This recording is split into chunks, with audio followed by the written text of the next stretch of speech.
So, you know, we're on Blood on the Razor Wire TV. I want to ask you a couple questions. Okay. You're out here in Rochester, New York. What's your name? Kiala. Kiala. What's life like out here? It sucks. It sucks. How old are you? 28. 28 years old. Are you addicted? Yeah, I do crack and dope. Crack and dope. What's life like out here in Rochester? It's pretty bad. I mean, the other night, somebody got shot right in front of me. What was that like to be able to see something like that? It sucks. But it happens every day. Happens every day. What are you doing out here to hustle? I sell my ass and I boost. And boost. I won't lie. Unbelievable. You ever had a dude try to capture you or do anything I got crazy? sold into sex trafficking for a year and a half in Detroit, Michigan for an 8-ball of crack. Unbelievable. I was chained to pipe. Chained to a pipe. For a year and a half. And what would happen when they changed you? They would just They put us on IVs, chained us to a pipe, had us in rows, and they just let dudes come in and out. Sometimes there'd be dead girls and they'd let them the dead girls too. In Detroit. And what about the people that were coming in there, the dates and stuff Politicians, governors, nobody regular. It was all high-end people.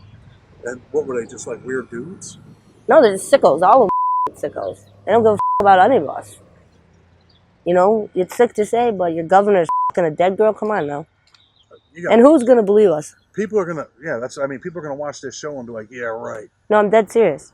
I'm dead serious. I'm 100% serious. Where did you grow up at? I grew up in Williamston.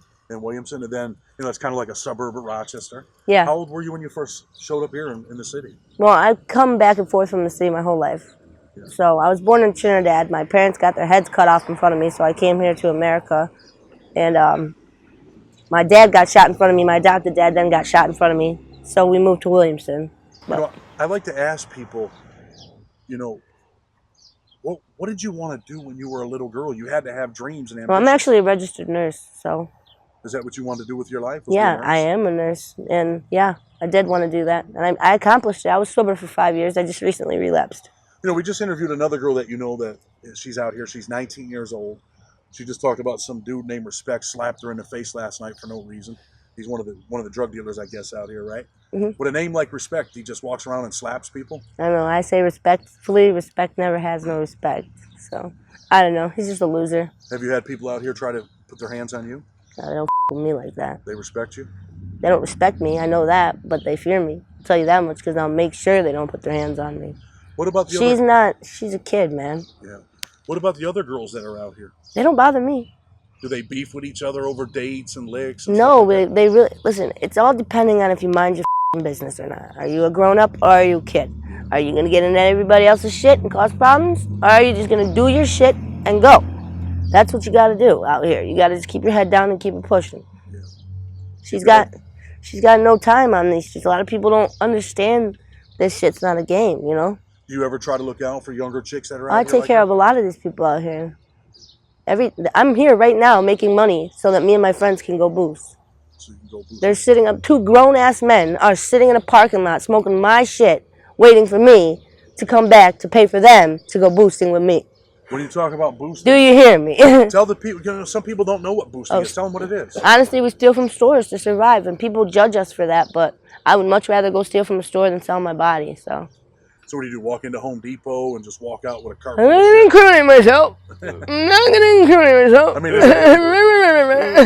I'm not going to do that. You should know better. Well, I do, but what I'm asking is because they got this stuff all over Facebook, right? They judge us, and they don't understand that we're doing it because a lot of us have no other choice. You think that we're bad people, and we're not. We're just doing what we got to do to survive because we can't go to any of these people out here on the streets that judge us and say, hey, could I please have some help? Could you feed me?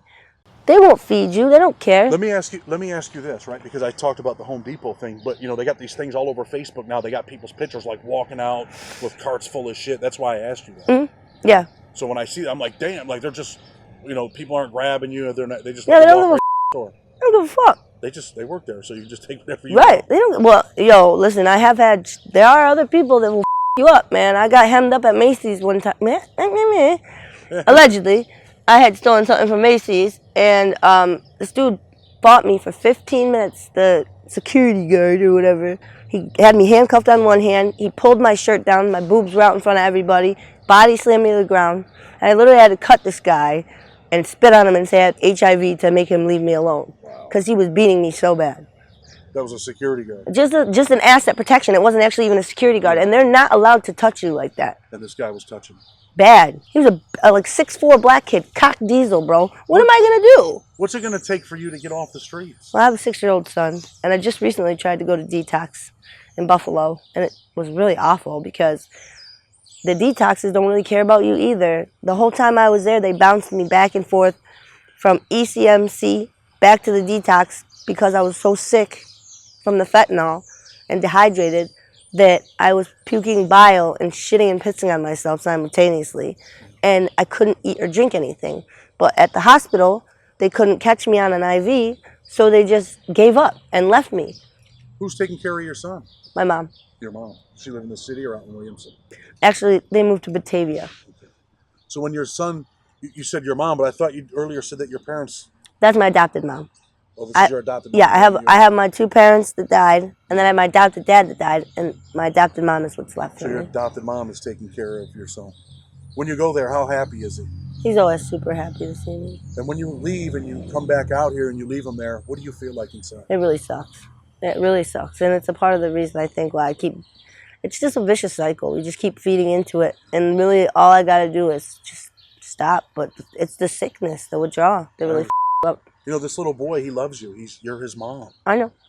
You know, and that should probably be the motivator for you to say, you know what? I'm getting there, I'll tell you that much. Well, I mean, I can look at you and see that you're not as bad condition as the girl that we just talked to. No. I used to be. What is it that you really want in life? What do you want to do with your life? I want to get my son back and go back to nursing and get my family back. You know what I mean? Yeah. Just me and my kid. Where's your son's father? Yeah. On Hudson, shooting dope and crack. Shooting dope on Hudson. He's the whole reason I'm out here, too. I mean, I'm partially the reason, but he shot me up for the first time. I used to shoot up. I don't shoot up no more. I got away from him and stopped doing that. He had no problem doing that. So he kind of introduced you into this whole cycle of addiction and heroin and prostitution and stealing. Yeah, and I just came back from my first year at Penn State. Oh, yeah? You went to Penn State? For volleyball. For volleyball. And now this is your life. But you want better. You seem like you want better. I do. And you know what? I hope that you do better. I hope that your son is your motivator. You know, and like I told the last girl, you know, you just talked about people aren't going to feed you. We're going to get some food and give you guys some food and some water and come back and do what we can to help you. Okay. If you want to go to rehab, you want to change your life, your family's in Batavia, we'll take you there today. I know. We'll drive you there. You want to go? No. No? Not ready? No, I did try. I did try at the detox. Yeah. You try it. I didn't try, actually. No. Because if I did, I would have succeeded. Well, but that's what I was just going to say. I mean, somebody said something pretty clever to me one time, and it was, it wasn't that they didn't want to get clean, or I don't want to get clean. It's that I don't believe in myself that I can get clean. I don't have the belief in myself right now that I can do it and succeed. You got a picture of your son? Yeah. I don't want to see it. You can see it. I don't have it on me, but you can see I it. know. I want you to see it. I know. I want you to look at it. I want you to look at it today and say, you know what? I want to change my life for him. That's what I want to see you say. Let that be the motivator. Let that be the reason why you want to get clean. You told me you want to get clean for your son. Let that be the motivator. There has to be a breaking point, right? And you know, sometimes I do these videos and people, you don't know about addiction. My father was a heroin addict.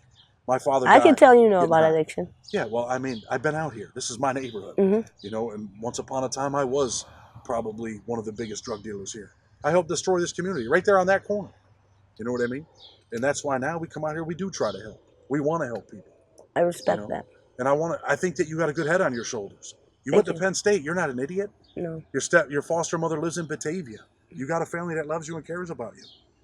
But today has to be the day that you care and love enough about yourself to say, I'm done. Let this be it. Let this be it. You see my car? I come through here. My sister lives right on Sherman.